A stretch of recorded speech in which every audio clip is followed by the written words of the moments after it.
Boa noite, devs e devas. Sejam bem-vindos a mais uma live de aquecimento aqui no nosso canal. Se você tá perdido ou perdida, essa é a segunda live. A primeira foi semana passada, dia 26, e eu vou deixar ela anexada aqui abaixo para vocês assistirem depois. Vale muito a pena seguir, tá? Cada live, porque uma traz um pouquinho do conteúdo da outra e vai fazer mais sentido para a compreensão de vocês. Bom, e o nosso evento está chegando, então a gente tem a última live na semana que vem, a última live de aquecimento antes do nosso evento, que vai acontecer nos dias 6, 7 e 8. E calma, se você caiu de paraquedas, tudo bem, se inscreva no link abaixo, também está anexado aqui no vídeo, para você garantir a sua vaga. Quem está inscrito vai ter aí todo o conteúdo das 3 lives do dia do evento e também vou revelar um bônus bem interessante para vocês que estão inscritos. Então, quem está apenas nos grupos e realizou a inscrição vai ser notificado e vai ter esses benefícios. Então, garanta sua vaga se inscrevendo no link aqui em algum lugar, tá bom? E a gente vai começar hoje falando sobre um tema bem interessante, principalmente se você está entrando agora no mercado. Possa ser que você fique um pouco confuso, o que é um programador júnior, pleno e sênior. E o que cada um faz. Na verdade, a gente tem nessa distinção apenas por algumas características particulares que eu vou desmembrar no decorrer dessa live, que faz bastante sentido para você que está entrando. Então, para começar, a gente pode destacar o que é um programador júnior, Shirley. Shirley, o que eu necessito ter para que eu seja um programador júnior? Quando eu saio de uma faculdade, será que eu já posso me dizer que eu sou um programador júnior? E se eu não faço faculdade? Eu também entro direto no mercado. Eu sou um programador júnior, estudando o que eu consigo fazer essa transição, né? De iniciante, entrando para desenvolvedor júnior. Primeira coisa que você tem que ter em mente é que acontece o quê? Quando a gente está na faculdade, a gente tem uma possibilidade de fazer um estágio antes de se inserir no mercado. Isso eu vejo como um grande bônus, porque você tem uma preparação a mais. E a responsabilidade de um estagiário não é grande como de um desenvolvedor júnior. Afinal, um desenvolvedor júnior, ele já é um profissional, né? Ele está se profissionalizando realmente para aquilo. E um estagiário, ele está se especializando para aquilo. Então, a responsabilidade, digamos, se você faz uma coisa muito errada, que não poderia ter feito, deletou algumas bases de dados ali com o update semware, alterou os dados ou fez um delete, né, semware e enfim. Você fez alguma besteira do tipo, a sua responsabilidade como júnior, ela é maior do que se você for um estagiário. Por quê? O estagiário, ele tem que ser supervisionado, ele não pode ter acessos muito liberados em produção, por exemplo. Então, assim, os níveis de erro que ele pode ter e cometer seria no nível, né, ali de sistemas do teste. E entrando nesse assunto, antes que vocês entendam um pouco, o que é um sistema de desenvolvimento, homologação e produção? Vai aparecer para vocês aqui uma telinha mostrando aí a transição para vocês, tá? Caso eu saia aqui da frente dessa tela. Um programador, quando ele programa, a gente cria o sistema em 3 níveis diferentes para testar. Então, tem um banco de dados e um sistema duplicado, não só o banco, tá? Mas toda a lógica, todo o processo ali do site, ele vai ser duplicado em 3 partes. Tem empresas que usam só 2, né? Que é uma de teste e uma que é já produção. Tem empresas que usam 4, depende muito da empresa, mas no geral, a gente costuma ter 3, que é o ambiente de desenvolvimento, o ambiente de homologação e o ambiente de produção. Então, vamos pegar como base o Instagram. O Instagram, provavelmente, ele vai ter um ambiente de desenvolvimento, onde tudo que o programador estiver testando para criar, ele pode alterar. Então, ele pode alterar os dados daquele banco, ele pode deletar os dados do banco, que depois a gente consegue restaurar ali com backup de homolog, enfim, ou um backup anterior que já tinha, do próprio ambiente de desenvolvimento.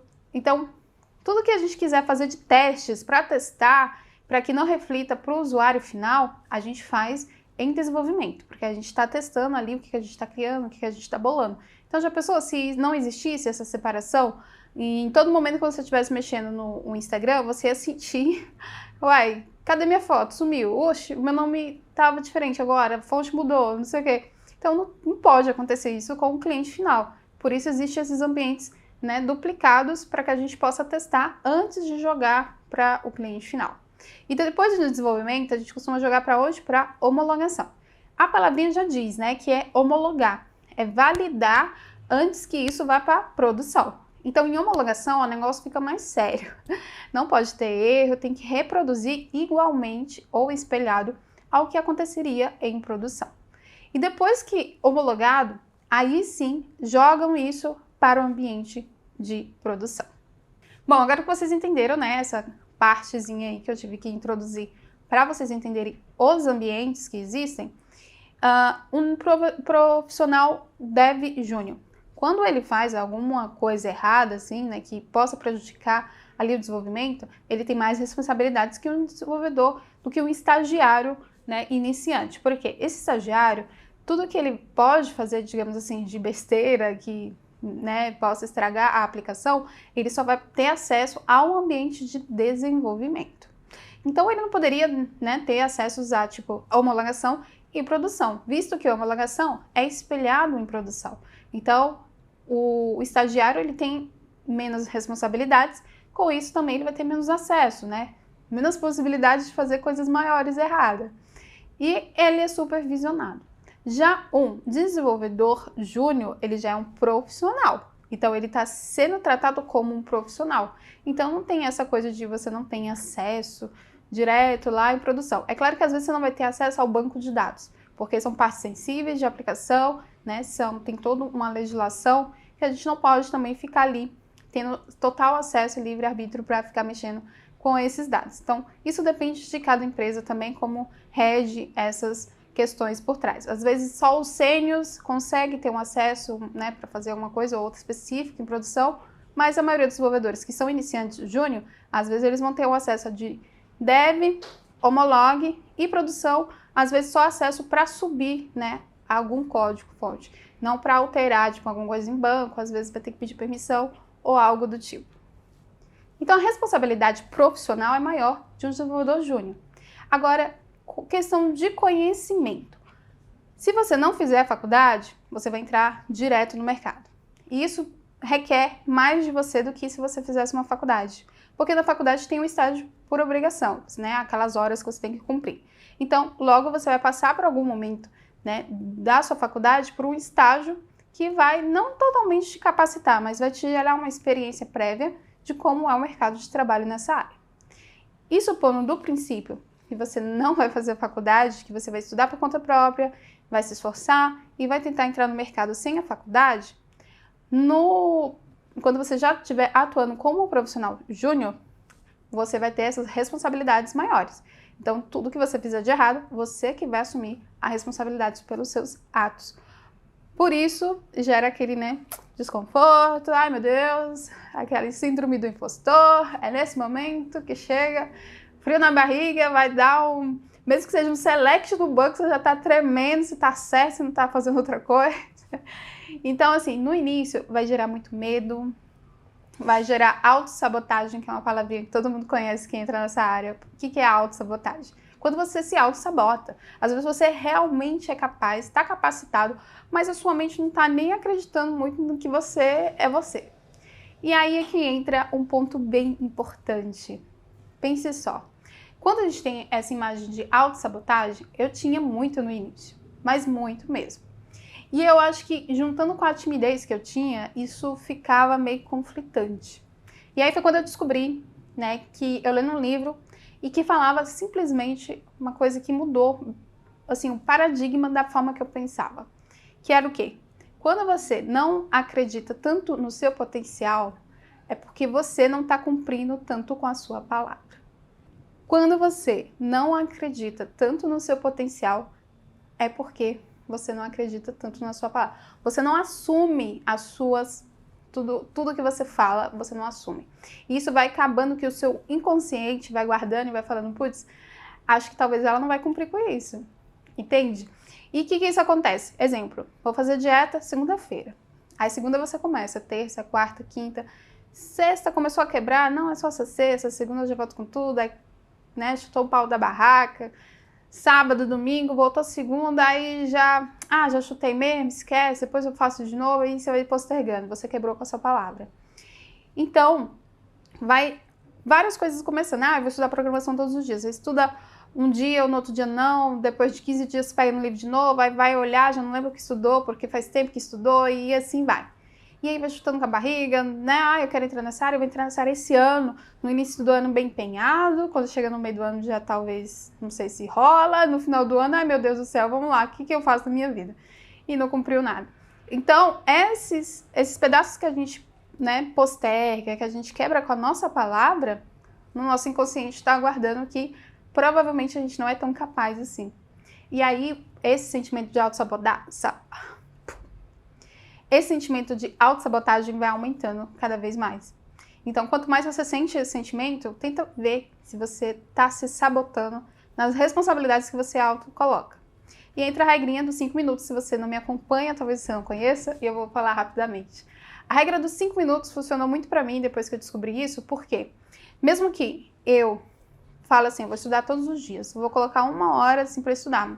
Se eu não estiver acostumado a estudar 1 hora, eu não vou estudar 1 hora, queridos, não vou mesmo. É que nem malhar, não, eu vou malhar 1 hora. Se tu não tá acostumado a malhar faz tempo, imagina você tentando malhar 1 hora. Não vai. Só de pensar você vai dar preguiça de, né, se trocar para ir para academia. Então, estudar a mesma coisa. Mas eu vou colocar 1 hora, por quê? Porque pode ser que me surja algum outro compromisso, então eu tenho esse tempo livre, que eu sei que todo dia eu vou conseguir estudar. Quando eu começo, né, a estudar, no outro dia seguinte eu fico com uma preguiça para começar a estudar. Aí o que eu faço? Eu coloco na minha mente, não, só 10 minutinhos, ou só 5 minutinhos, 5 a 10 minutinhos eu faço e pronto. Porque já vai me dar a sensação de dever cumprido. Eu cumpri com a minha palavra, minha mente vai entender que eu estou cumprindo com o que eu falo. E aí você vai fazendo isso. Então, é óbvio que quando você começar a estudar, 5 minutinhos vai ser só o tempo de você olhar o conteúdo e pronto, já foi 5 minutos. Quando você vê, você está estudando 20, depois 30, depois 1 hora, até mais depois. Então, é gradativamente. É que nem quem é que já foi para academia, que não queria de jeito nenhum, mas se esforçou ao ponto de, não, vou colocar uma roupa, vou. Até chegar na academia, não sentia ainda aquele ânimo para malhar. E quando viu, foi embora na academia depois de 1 hora. Muitas pessoas, não é mesmo? E assim é com os estudos e assim por diante. Então, às vezes você tá com aquela preguiça para começar, mas aí quando você estiver mergulhado no negócio, você vai ver que vai fluir. Então, siga essa regrinha de 5 minutos. Quando você tentar se sabotar, a sua cabeça com 5 minutos vai falar, cara, 5 minutos é tão rápido. Eu vou pelo menos fazer 5 minutos porque eu não vou ficar com a sensação de que eu não cumpri com a minha palavra. E isso é legal porque aí a autossabotagem vai começar a diminuir. E você vai começar a ficar mais o quê? Confiante, porque é isso que um bom profissional tem que ser, confiante. Imagina só, no momento de Black Friday, aplicação rodando, os clientes deu pau em alguma parte da tela, precisa corrigir, você tem o cara que vai subir direto para master, direto para produção. E aí, ele tá certo disso? Tô certo, vai rodar essa Claro boa. Entendeu? Tipo assim, claro que você vai estar 100% confiante, mas você vai ter aquela pingo de esperança, putz, eu confio em mim, vai dar certo. Eu já reviso isso aqui 10 mil vezes e vai dar certo. E assim você consegue. Então, isso faz com que você evolua gradativamente. O profissional júnior, ele não vai ter muitas responsabilidades como o profissional pleno. Então, vamos ver as responsabilidades de um profissional júnior. As responsabilidades de um profissional júnior será corrigir bugs. O que são bugs, né? Primeiro, Chico, o que é bug? Bom, bug é uma palavrinha que surgiu, né? Tem toda uma história, que eu conto isso até no curso do Start Dev, que depois vocês olham adentro, mas ela surgiu simplesmente porque teve um sistema que a Mary, se eu não me engano, ela era uma programadora, engenheira, ela achou um ninho de passarinhos, né, dentro lá, porque os computadores eram bem grandes, robustos e tudo mais. E aí esse ninho de passarinho estava gerando o que? Bug, né? O sistema, o computador não estava conseguindo fazer gestão ali, estava acontecendo algumas coisas estranhas e ela abriu e viu, achou, e aí deu-se o nome de bug. Isso pode ser uma lenda, né? Não é algo que, foi assim que surgiu o nome, mas foi uma das histórias que é possíveis de ter acontecido assim, enfim. Então bug nada mais é do que um insetinho, um bichinho, sabe? É um erro que está dentro do sistema. E ele deve ter sido gerado de várias formas. Ou uma regra de negócio que alguém falou que era para fazer, depois ela não é mais para ter, ou o programador fez de um jeito e não era realmente desse jeito, era para ser de outro, porque não foi previsto aquele outro cenário. Enfim, por várias questões pode acontecer um bug, tá? Não necessariamente somente erros. Então, tudo que é um comportamento não esperado, comportamento que não era para ter, é um bug. Esses programadores júniores que vão tratar esses bugs. Então, seria o quê? Ele não vai criar nada do zero, ele vai apenas fazer a leitura do que está desenvolvido e entender aonde está a falha e corrigir. Entenderam? Então, um programador júnior também tem como responsabilidade o quê? Documentar. Desde quando você começa nessa área, você tem que aprender a documentar. É uma coisinha que, sendo bem sincera, o programador não gosta, mas é necessário, tá? Então, não vai ter como fugir muito. E programador júnior, ele também tem responsabilidade de ajudar em alguma feature. Exato. Às vezes, para você conseguir alavancar mais rápido na carreira, as empresas costumam colocar você com sênior ou com pleno para desenvolver algo do zero. Ali, eu preciso colocar um menu novo. Então eu tenho que criar uma parte de um menu novo, etc, entendeu? Então você vai começar a ajudar ali, mas com o apoio de um profissional mais experiente, né, como você. Não vai ser totalmente... É claro que se você for um profissional fora da curva, como na última live, aí você faz sozinho, né? Mas se não, você vai ter uma ajuda, né, um suporte de um profissional. E também a outra responsabilidade de um programador júnior, abrir PRs. O que é isso? PR é um pull request, que significa quando a gente manda para revisão. Quando a gente manda para revisão, a gente está falando para outros programadores, tanto júnior, pleno e sênior, independentemente do nível, eles vão avaliar o que você codificou antes de juntar o seu código alterado com o código que já está lá, né, no ambiente de desenvolvimento, homologação ou produção. Então, em todas essas partes, você vai ter que sempre submeter esses, né, o seu código todo para que outras pessoas analisem. Isso faz com que as pessoas entendam se você está fazendo no padrão correto, pode dar sugestão, às vezes você fez tudo certinho, mas aí a pessoa, talvez você pode refatorar essa parte aqui, ficaria mais interessante. Talvez você colocar esse nome aqui em vez desse aqui seria mais apropriado, entendeu? Então, é assim, é tanto para ajustar, né, você com o código de todo mundo ficar bem padrão, ou apenas também para alertar, olha, você não validou essa chamada. Possa ser que o valor retorne nulo e vai quebrar aqui essa parte. Então, dá uma olhadinha aí, entendeu? Então, vai ser assim, revisão mesmo dos programadores para o que você está criando, para ver se vai subir corretamente. Aí já dá aquele frio na barriga, né? Meu Deus do céu, o povo vai estar olhando meu código. Mas nem toda empresa tem essa cultura, tá? E às vezes é um pouco diferente também. Cada empresa trabalha às vezes de um nível diferente de fazer esse code review aí. E ok, essas serão as atribuições desse profissional júnior. E quando você começar a escalar mais, olha, Chile, eu fazia antes com a ajuda de um pleno, uma feature que a gente chama, né, que é uma parte nova, criar uma coisa que não tem no sistema. E aí eu fazia com o apoio de um profissional maior. Mas dependendo da feature, eu já sei fazer sozinho. Isso significa que você já está avançando para um outro degrauzinho, chamado desenvolvedor júnior. Não, gente, desenvolvedor pleno. Isso significa que você já está subindo um outro degrauzinho, que é desenvolvedor pleno. Esse profissional, ele já não é tão iniciante, então pequenas ajudas ali que você precisava no início, você não precisa mais. Você já está sabendo fazer sozinho. Quase nunca mais você está chamando ninguém ali para te ajudar. Então você já está conseguindo se virar bem. Você já consegue fazer até, se for uma página inteira do zero, umas coisas assim um pouco mais avançadas, você consegue já fazer sozinho. E isso significa que você já está tendo maturidade para escalar para ser um profissional pleno. Um profissional pleno, ele faz as mesmas coisas que um profissional júnior, só que com uma complexidade às vezes maior. Exemplo, se ele pegar um bug, às vezes é um bug que nem o sênior deve ter de olhar direito, mas que um pleno possa ter um pouco mais de tempo ali para analisar e conseguir entender melhor, porque não significa que é um bug, que é algo simples de resolver. Às vezes um júnior pode pegar um bug bem, como a gente fala, cabeludo, que aí só um profissional mais experiente para ajudar. Então não significa, tem vários níveis de bugs aí, a gente não tem como metrificar, só vai conseguir metrificar mesmo quando estiver mexendo ali, sabe? Sabe quando você fala assim, a pessoa tá com piolho, só vai ver a dimensão da quantidade quando você mexer ali, entendeu? É mais ou menos isso o código.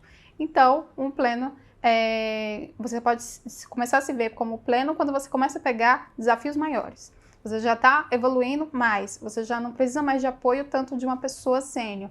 Você já tem uma responsabilidade a mais, às vezes até de fazer debriefing de uma solução específica, participar mais dos momentos ali de decisões de arquitetura. Porque o próximo passo de um pleno é ser sênior. E o que um sênior faz? Essa parte de pegar a parte de código, que ele já está dominado, já tá ok para ele, assim, tipo, já domina isso aqui. E agora fundir um pouco, como a gente chama de DevOps, né, como um profissional um pouquinho mais para a área também de infraestrutura. Ele não vai ser totalmente uma pessoa voltada para infraestrutura, mas ele tem que ter noções de como ele está subindo isso para a nuvem, porque hoje a maioria das hospedagens é em nuvem. Então, é um AWS, é um Azure, é um GCP, que é o da Google, vai ser em algum cloud. E aí ele tem conhecimentos de olhar, fazer lambdas, olhar como está sendo hospedado, fazer um redeploy, né, ter que voltar alguma coisa, etc. Ele vai entender um pouco das configurações para não necessitar tanto de uma pessoa da infraestrutura, por exemplo.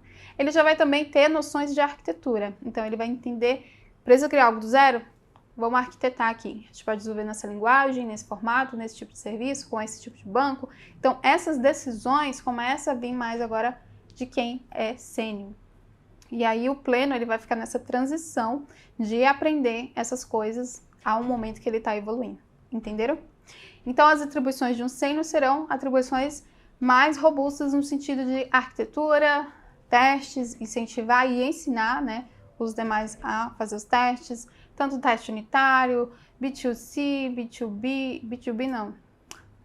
Tanto teste unitário, end-to-end, teste de integração e assim, tem vários tipos e níveis de teste, dependendo da aplicação, o que mais encaixa ou fazer todos eles, depende também da cultura, né, como a empresa trabalha ali. Então, espero que vocês tenham compreendido aí quais são as missões aí de um desenvolvedor Dev Júnior, Dev Pleno e Dev Sênior. Nossa próxima live vai ser bem especial, não perca por nada, vai ser a nossa última live de aquecimento e mais conteúdos bem legais e disponíveis vai ter para vocês. Não se inscreva no canal, ativa o sininho também para você ficar notificado toda vez que eu aparecer por aqui ao vivo ou quando eu publicar normalmente um vídeo. E consuma conteúdos aqui do canal, já tem muitos mesmo que vai te agregar se você está iniciando e quer aprender cada vez mais. É isso, não esqueça de dar o seu like. Se gostou, escreve aí no chat. Chile, foi muito bom. Quer mais? A gente se vê na próxima semana. E é isso, se inscreva na nossa live, que vai acontecer nos dias 6, 7 e 8, que é o evento, que aí vai ser um conteúdo mais topzera. Então, eu só tô dando um gostinho para vocês do que tá por vir. É isso, beijo e até a próxima.